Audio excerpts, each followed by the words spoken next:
Bismillahirrahmanirrahim. Assalamualaikum warahmatullahi wabarakatuh. Alhamdulillahirabbil alamin. Allahumma shalli ala Muhammad wa ala ali Muhammad. Rabbi shrah li sadri wa yassir li amri wahlul 'uqdatam min lisani yafqahu qawli. Baik, teman-teman sekalian, ini penjelasan tentang tema tafsir Quran dan metode menafsirkan. Biar nanti kawan-kawan ada gambaran terkait PPT yang saya sampaikan di grup atau melalui PJ berhubungan tentang metode menafsirkan. Ini sebelumnya banyak sekali, tapi saya ambil yang urgen dan penting saja terkait apa yang kita bicarakan berkenaan dengan metode menafsirkan Quran. Ya, sebagai mukadimah perlu disampaikan bahwa metode menafsirkan itu bagian dari satu keilmuan atau satu perangkat untuk memahami Quran. Maka dengan demikian kita memerlukan prasyaratnya. Jadi Al-Quran sebagai kitab suci yang turun kepada kita itu dapat kita pahami maknanya dengan menggunakan beberapa metode penafsiran terhadapnya. Ada beberapa metode yang nanti disebutkan di sini, tetapi juga ada metode di luar dari hazanah keilmuan Islam yang juga dipakai untuk menafsirkan Quran. Tapi metode itu tidak akan kita bahas di sini karena kontroversinya terlalu banyak. Jadi yang kita bahas itu yang memang berasal dari hasanah keilmuan Islam saja. Nah, metode ini apakah kemudian bisa betul-betul memahami apa yang ada di dalam Quran? Nah, jawabannya tentu tidak ya. Jadi metode ini adalah bagian dari ijtihad, gitu ya. Bagian dari usaha sungguh-sungguh ulama Islam untuk memahami ayat suci Al-Quran. Apakah benar demikian maksudnya? Ya kita tidak pernah tahu. Karena sebagai muslim, bagi kita Quran itu adalah kalamullah. Kita tidak memiliki kemampuan untuk mengetahui keinginan Allah yang sesungguhnya. Ya, jadi yang ada dalam metode ini hanya satu kebiasaan yang biasanya bahasa itu digunakan sehingga memiliki makna-makna tertentu. Untuk itu dalam satu buku atau sebuah metode menafsirkan itu tidak satu. Metode tafsir itu banyak ya. Maksudnya dari metode itu menghasilkan berbagai macam tafsir. Ya, teman-teman bisa cek itu di perpus bahwa tafsir itu tidak satu, tafsir Quran, dan biasanya satu ulama pun tidak hanya menulis pada satu juz saja, tetapi berjuz-juz, dan itu hanya membicarakan tafsir saja. Baik, kita langsung pada pembahasan kita. Pertama, kita perlu mengetahui makna atau arti dari tafsir itu. Ya, sekali lagi, kalau memberikan satu makna, kita tidak bisa lepas dari dua hal, yaitu dari segi bahasa dan dari segi istilah. Sangat sederhana kalau kita menyebutkan apa arti tafsir itu. Tafsir berarti ya penjelasan, ya berarti keterangan. Kalau ini dari segi bahasa. Kalau dari segi istilah, itu punya makna yang tidak satu. Ini saya ambil dari satu ulama namanya Jarkashi, bahwa tafsir itu adalah ilmu untuk memahami kitabullah. Kitabullah yang dimaksud di sini adalah Al-Quran yang diturunkan kepada Nabi Muhammad yang menjelaskan makna dan mengeluarkan hukum juga hikmah darinya. Jadi dengan adanya penjelasan dari ayat tersebut, tidak hanya menjelaskan sebuah ayat atau kalimat di dalam Quran dan kata, tetapi di situ akan keluar hukum dan hikmah darinya. Entah hukum syariat, entah itu kenapa bahasa itu berbicara dengan model demikian. Ada hikmah yang bisa disebutkan di sana. Ya, jadi tujuan dari menafsirkan Al-Quran itu bukan saja untuk mengetahui maknanya, tetapi juga untuk mengetahui latar belakang ayat itu turun, kemudian hukum yang berasal darinya, dan hikmah apa yang bisa kita dapatkan dari keterangan tafsir tersebut. Ini makna tafsir secara lugawian atau bahasa dan juga secara istilah. Nah, perlu teman-teman ketahui bahwa tafsir pada masa Nabi Muhammad itu tidak berkembang dalam artian tidak dibukukan. Jadi orang kalau mau mencari apa makna Quran, ya mereka tinggal datang ke Nabi Muhammad. Apa kata Rasul, ya mereka ikut. Jadi ulama yang menafsirkan tafsir atau menafsirkan Quran pada masa Nabi, ya tidak ada. Kenapa tidak ada? Ya karena tidak perlu. Sebab ada Nabi Muhammad di situ. Jadi orang pun tinggal datang ke Nabi. Jikapun Nabi tidak tahu, ya dia absen. Dia diam sampai kemudian ada keterangan lain dari Allah melalui malaikat Jibril menyampaikan apa yang ditanyakan oleh para sahabat tersebut. Jadi sudah sangat mudah itu ketika Nabi Muhammad ada. Nah, setelah Nabi Muhammad wafat, Quran tentu belum ditafsirkan semuanya. Atau masalah itu muncul yang beda ketika pada masa Nabi. Di masa Nabi masalahnya tidak ada, tetapi pada masa sahabat dan masa seterusnya masalah tersebut muncul gitu. Sehingga bagaimana cara sahabat mencari jawaban dari Quran? Bagaimana kemudian mereka menafsirkan ayat-ayat Quran terkait masalah yang ternyata baru mereka dapati hari itu juga. Tentu mereka pertama menelitinya sendiri itu tentang masalah yang disangkut pautkan dengan ayat-ayat di dalam Al-Quran. Kalaupun mereka tidak mendapatkannya, mereka akan rujuk kembali apa yang pernah Rasul sebutkan yang hubungannya dengan ayat dan juga masalah yang ada. Jika tidak bisa, maka mereka berijtihad. Berijtihad itu mencari solusi dengan sungguh-sungguh dengan mengartikan apa yang ada di dalam Quran itu sendiri dan juga di dalam hadis. Jika tidak ketemu juga, maka mereka bisa mencari cara lain dengan bertanya kepada ahlul kitab. Ahlul kitab itu siapa? Ahlul kitab itu adalah orang-orang Yahudi dan juga orang Nasrani. Ada beberapa penafsiran di dalam Quran itu yang sebetulnya Nabi tidak pernah bilang begitu. Kemudian sahabat juga tidak nyebut demikian adanya, tetapi disebutkan di dalam kitab tafsir. Ya, dari mana keterangan itu kalau bukan dari sahabat atau dari Nabi, yaitu mereka dapatkan dari orang-orang Yahudi, orang-orang Nasrani. Dan Nabi Muhammad sebetulnya sejak awal oleh Allah diperintahkan demikian. Kalau kamu tidak percaya dengan cerita-cerita masa lalu, hai Muhammad, coba tanyakan kepada orang-orang yang hidup sebelum kamu, yaitu orang Nasrani dan orang Yahudi. Bukan untuk nyari benar apa ajaran mereka, bukan. Tetapi untuk mengkonfirmasi, benar nggak cerita Nabi Isa itu ada? Betul tidak cerita Nabi Musa itu ada? Betul nggak cerita-cerita Nabi Daud, Nabi Yusuf, dan umat-umat terdahulu Fir'aun itu ada? Dan mereka membenarkannya. Tuh. Ya, terkadang mereka menambahkan cerita-cerita tersebut. Ya, itu pada masa sahabat. Kemudian berlanjut pada masa tabiin.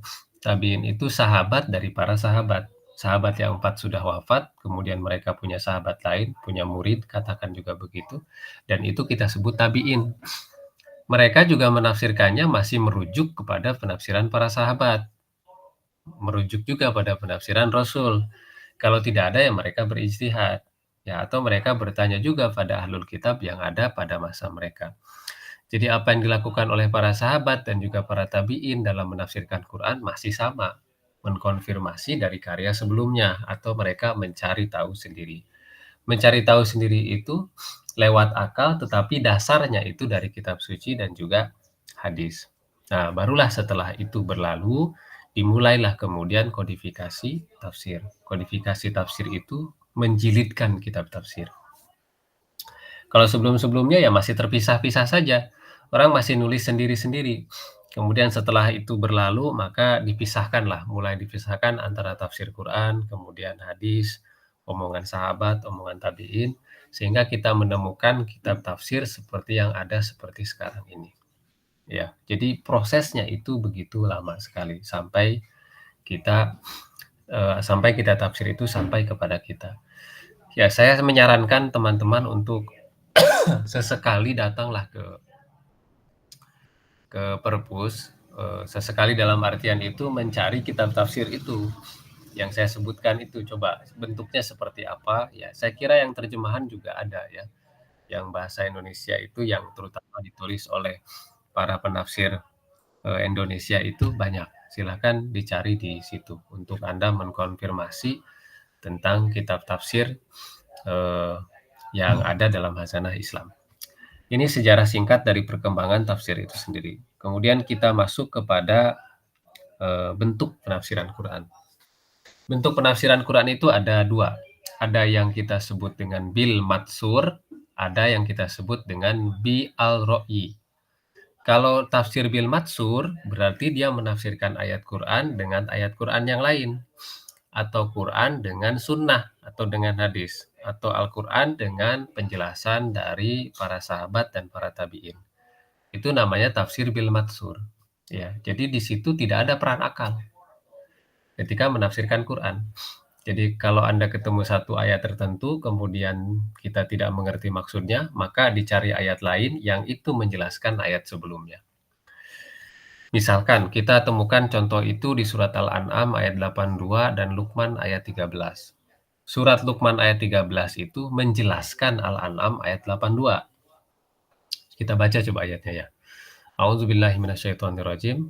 Alladzina amanu wa lam yalbisu imanuhum bizulmin ulaika lahumul amnu wa hum muhtadun. Yaitu orang-orang yang beriman yang tidak mencampur adukan keimanannya itu dengan kezoliman. Ya, kata kezoliman di situ, itu sahabat tidak mengerti apa yang dimaksud kezoliman di sini. Ya, bagaimana cara kita mengerti satu kezoliman yang disebutkan di sini? Tidak mencampurkan keimanan dengan kezoliman. Kemudian terdapat keterangan itu di dalam surat Luqman ayat 13. Idh qala Luqmanu libnihi wa huwa ya'izuhu ya bunayya la tusyrik billah inna syirka la zulmun azim. Nah, ini kalimat zulmin dengan kata zulmun. Kata zulmun di ayat 13 surat Luqman ini itu merujuk kepada la tusyrik billah. Jangan syirik kepada Allah. Maka yang namanya atau yang dimaksud dengan mencampur adukan keimanan dengan kezoliman di ayat 82 surat Al-An'am, maksudnya adalah kalau sudah beriman janganlah berlaku syirik. Tuh.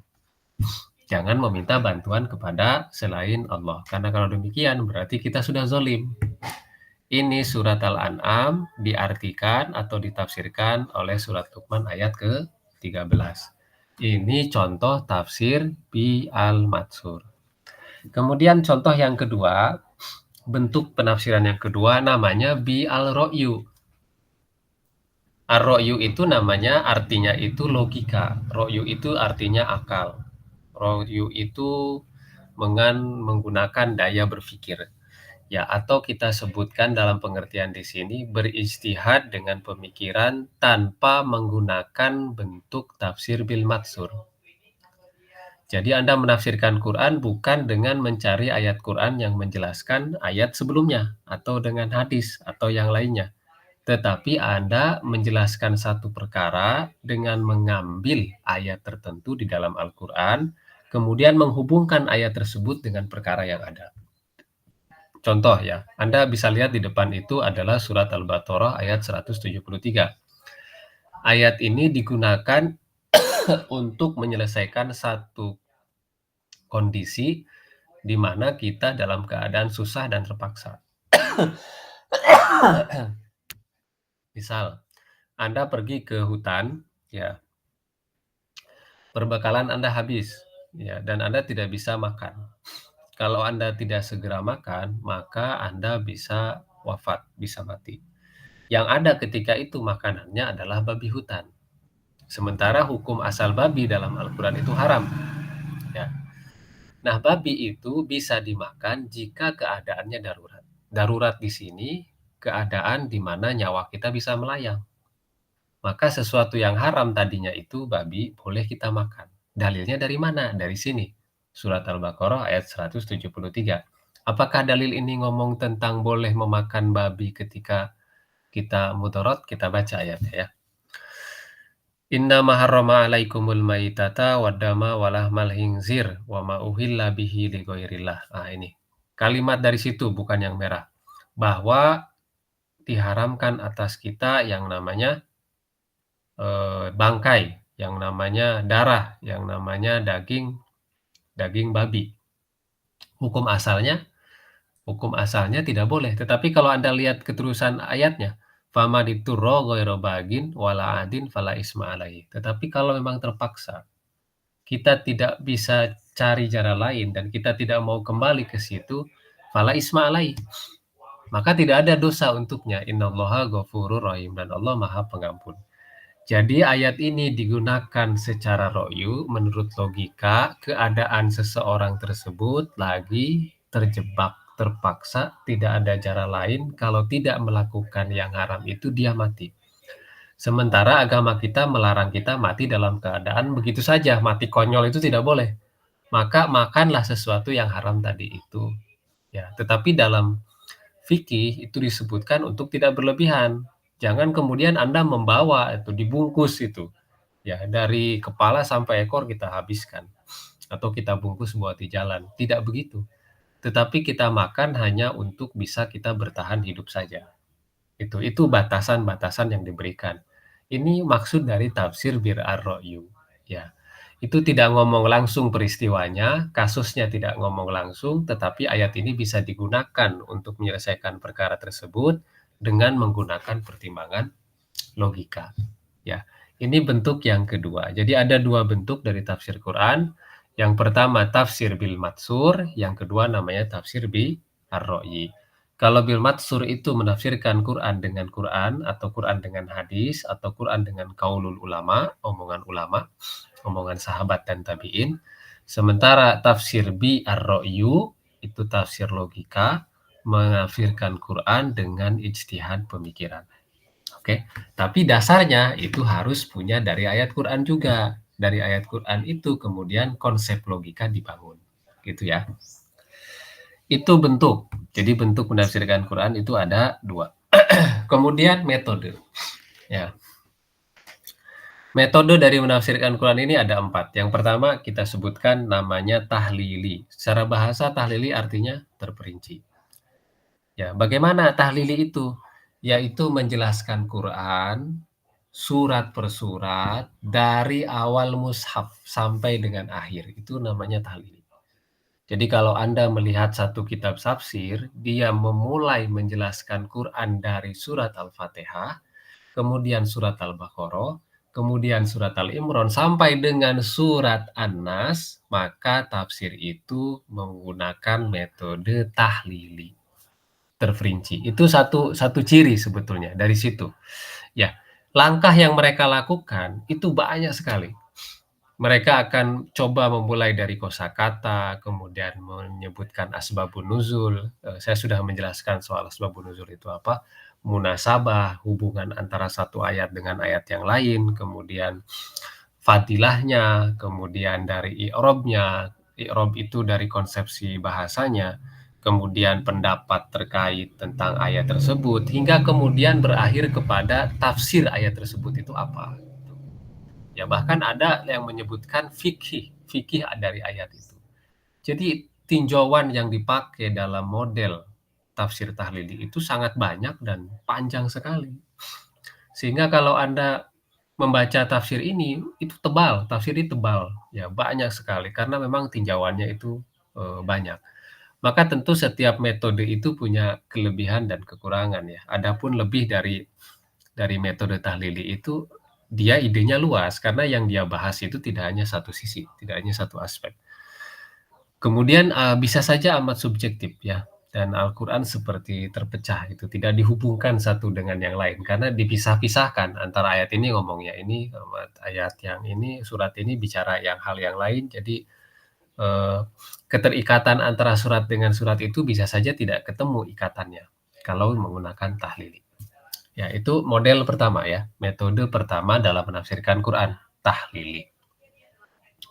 Kemudian metode yang kedua, ini saya kira metode yang cukup mudah, terutama untuk bagi pemula ya, ijmali namanya. Kalau tadi tahlili, ini ijmali. Ijmali itu artinya global. Ya, dia tidak mengikuti apa yang dilakukan oleh model tahlili. Jadi dia langsung to the point. Maksud dari ayat ini itu apa? Saya ada satu tafsir ya namanya bahasa Indonesia ditulis oleh Dr. Aam Amiruddin, yaitu tafsir Juz Amma. Anda coba beli tafsir itu, kecil, pendek sekali, dan saya kira tidak tipis ya, tidak tebal ya. Dan itu langsung to the point, dia tidak banyak bicara tentang munasabah, tidak banyak bicara kosakata, tidak banyak bicara asbabun nuzul, keterhubungan antara satu dengan yang lain. Tapi hanya kalaupun diambil langkahnya itu cuma sedikit. Misalkan mungkin hanya satu kosakata aja. Makna ini tuh apa? Itu riwayat-riwayat juga hanya diletakkan beberapa saja. Dia langsung to the point. Maksud dari surat ini tuh apa? Maksud dari ayat ini apa? Langsung dijelaskan dengan gamblang. Itu model tahlili. Maka kelebihannya itu mudah dan praktis. Terutama bagi pemula ya. Kalau Anda mau langsung mengerti apa yang diinginkan oleh ayat tersebut, maka carilah kitab tafsir dengan model ijmali. Nah, tetapi kurangnya analisisnya kurang memadai kan ya. Jadi parsial juga, kalimat yang apa, arti dari kata tertentu kita tidak membahasnya, sebab nuzulnya mungkin juga kita tidak tahu, karena kita langsung kepada maksud ayat itu sendiri, ya. Dan salah satu contoh tafsir yang itu masuk dalam kategori metode ijmali adalah tafsir Jalalain. Dan itu cuma 2 jilid, biasanya memang tafsir dengan model seperti ini tuh sedikit, ya, sangat sedikit sekali, karena dia tidak mau bertele-tele, dia langsung pada inti masalahnya itu apa.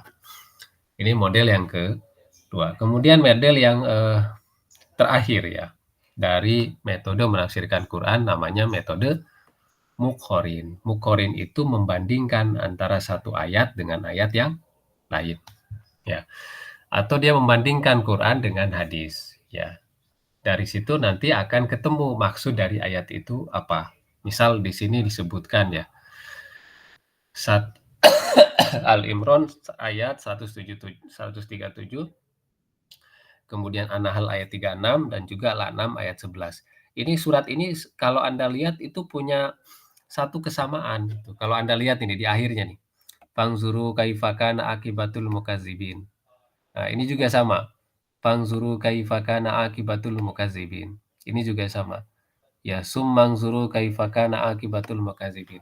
Ini satu dengan yang lainnya itu dibandingkan penafsirannya antara Ali Imran 137, 36 dan juga Al-An'am 11. Apakah ada perbedaan? Apakah ada persamaan di sini? Apakah substansi yang disebutkan di sini itu sama? Gitu. Coba kita lihat misalkan di sini ya, artinya. Qad khalat min qablikum sunan.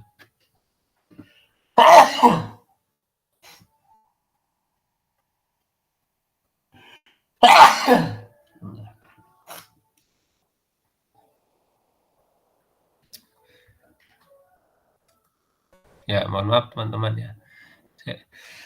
Alhamdulillah. Saya masih influenza itu ya. Alhamdulillah. Ya, kita lihat artinya. Qad khalat min qablikum sunan fasiru fil ardi fanzuru kaifa kana akibatul mukadzibin. Ini telah berlalu sikap atau kelakuan orang di masa lalu. Ya, cobalah kamu berjalan untuk mengetahui akibat dari mereka yang membohongi kepada ajaran Rasulnya. Di ayat ini kita dijelaskan oleh Allah bahwa di masa lalu itu ada orang-orang yang tidak mau ngikut Nabi Muhammad atau nabi-nabi yang lainnya. Dan mereka itu menghina nabinya, menjelek-jelekan nabinya, bahkan mengancam untuk membunuh nabi-nabi mereka. Tetapi akibatnya mereka itu dihancurkan. Fangzuru, lihatlah apa yang terjadi dengan apa yang mereka lakukan pada nabi-nabi Allah tersebut. Kemudian yang kedua, An-Nahl 36. Laqad ba'atsna fi kulli ummatin rasula. Setiap umat itu sudah ada rasulnya. Ani ibudullah wajtanibut tagut, faminhum man hadallah wa minhum man haqqat ilaihi. Di antara mereka itu ada yang memang beriman kepada Allah, ada yang tidak mau. Bahkan mereka menjadi dolal, mereka menjadi tersesat. Maka Allah menyuruh kita fasiru fil ardi fanzuru kaifa kana akibatul mukadzibin. Nah, kamu pengen tahu akibat dari mereka yang tersesat itu di masa lalu? Cobalah kamu jalan-jalan di muka bumi. Maka kamu akan mendapatkan hasil dari kebohongan orang-orang tersebut. Kemudian di surat Al-An'am ayat 11, "Qul siru fil ardi sumanzuru kaifa kana akibatul mukadzibin." Kalau tidak percaya bahwa Allah itu pernah menghancurkan kaum-kaum yang tidak percaya itu, yang membohongi nabi-nabi mereka, yang mengancam nabi-nabi mereka itu, berjalanlah di muka bumi, cari, lihat situs-situsnya ya. Hasil akibat dari apa yang mereka sudah lakukan sebab mereka membohongi nabi mereka. Mereka dihancurkan. Nah, ini satu kesatuan. Jadi ada kesamaan antara satu ayat dengan yang ayat yang lain walaupun dia di surat beda dan di ayat berbeda. Jika model tafsir demikian Anda temukan, dia menafsirkan dengan cara menyimpan satu ayat kemudian dibandingkan penafsirannya dengan ayat yang lain, maka ini tafsir dengan metode Muqarrin. Dan ini lebihnya penafsiran itu luas karena dia menyajikan bukan cuma satu satu ayat ya, tetapi dia gandeng dengan ayat yang lain sebagai penyokong, penguat dari ayat yang sedang dibahas. Nah, kurangnya ini tidak cocok buat pemula. Ya, Anda akan kebingungan karena Anda tidak tahu itu, apa namanya, dengan jelas di mana ayat tersebut. Ya, jadi mereka yang menggunakan atau penafsir menggunakan tafsir Muqarrin, ya tentu dia sudah melihat ayat satu dengan ayat yang lain yang memiliki kemiripan, kemudian dia gabungkan dari menjadi satu tema di situ, ya. Nah, ini teman-teman yang dimaksud dengan, metode, dan bentuk menafsirkan Quran. Sebetulnya ada satu lagi corak, tapi saya kira, ini sajalah yang perlu kita tahu, ya, tentang bagaimana Quran itu ditafsirkan. Dia punya bentuknya, dia juga punya metodenya. Dan metode-metodenya ini, sampai saat ini itu baru dibagi oleh ulama, salah satunya adalah Al-Farmawi kepada 3 hal ini, yaitu, tahlili, kemudian ijmali, dan juga muqarrin. Saya kira demikian, mudah-mudahan ini menjadi satu rujukan untuk kita memahami materi di tafsir Quran dan metode menafsirkan. Syukron, terima kasih. Mohon maaf atas kurang. Assalamualaikum warahmatullahi wabarakatuh.